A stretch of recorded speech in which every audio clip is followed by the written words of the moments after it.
Hi ಎಲ್ರಿಗೂ ನಮಸ್ಕಾರ. ನಾನು ರಸಮ್ ಮಾಡ್ತಾಯಿದ್ದೀನಿ ನೋಡಿ.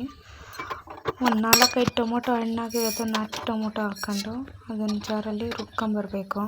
ಒಂದು ಬಾಣಲಿಗೆ ಎಣ್ಣೆ ಬಿಟ್ಟು ಸಾಸಿವೆ, ಕರಿಬೇವಿನ ಸೊಪ್ಪು, ಬೆಳ್ಳುಳ್ಳಿ ಜಜ್ಜಬೇಕು. ಚೆನ್ನಾಗಿ ಫ್ರೈ ಮಾಡಿಕೊಂಡು ಒಂದು ಈರುಳ್ಳಿ ಕುಯ್ಕೊಂಡು ಅದನ್ನು ಫ್ರೈ ಮಾಡ್ಕೊಬೇಕು. ಚೆನ್ನಾಗಿ ಲೋ ಫ್ಲೇಮಲ್ಲಿ ಇಟ್ಕೊಂಡು ಫ್ರೈ ಮಾಡಬೇಕು. ಸ್ವಲ್ಪ ರುಚಿ ಹಾಕ್ಕೊಂಡು ಫ್ರೈ ಮಾಡ್ಕೊಂಡ್ರೆ ಬೇಗ ಫ್ರೈ ಆಗುತ್ತೆ ಅದು. ಮತ್ತು ನಾವು ಪೌಡ್ರು ಮಾಡ್ಕೊಂಡಿದ್ವಲ್ಲ ರಸಮ್ ಪೌಡ್ರು, ಅದನ್ನು 2 ಸ್ಪೂನ್ ಹಾಕೊಬೇಕು.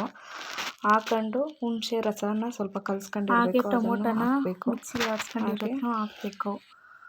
ಹಾಕ್ಬಿಟ್ಟು ಅದು ಹುಣಸೆಹಣ್ಣು ರಸನೂ ಹಾಕ್ಬಿಟ್ಟು ಚೆನ್ನಾಗಿ ಫ್ರೈ ಮಾಡ್ಕೊಂಡು ಒಂದೇ ಸಮಕ್ಕೆ ನೀರು ಎತ್ಕೊಂಡು ಉಪ್ಪು ಹಾಕ್ಕೊಬೇಕು. ರುಚಿಗೆ ತಕ್ಕಷ್ಟು ಹಾಕ್ಕೊಂಡು ಮೇಲೆ ಸ್ವಲ್ಪ ಕೊತ್ತಂಬರಿ ಸೊಪ್ಪು ಹಾಕಿ ಚೆನ್ನಾಗಿ ಕುದಿಬೇಕು. ಅದು ಖಾರ ಎಲ್ಲ ಉಪ್ಪಬೇಕು.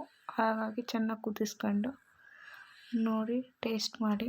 ಚೆನ್ನಾಗಿದ್ದರೆ ಲೈಕ್ ಮಾಡಿ, ಸಬ್ಸ್ಕ್ರೈಬ್ ಆಗಿ. Thank you all.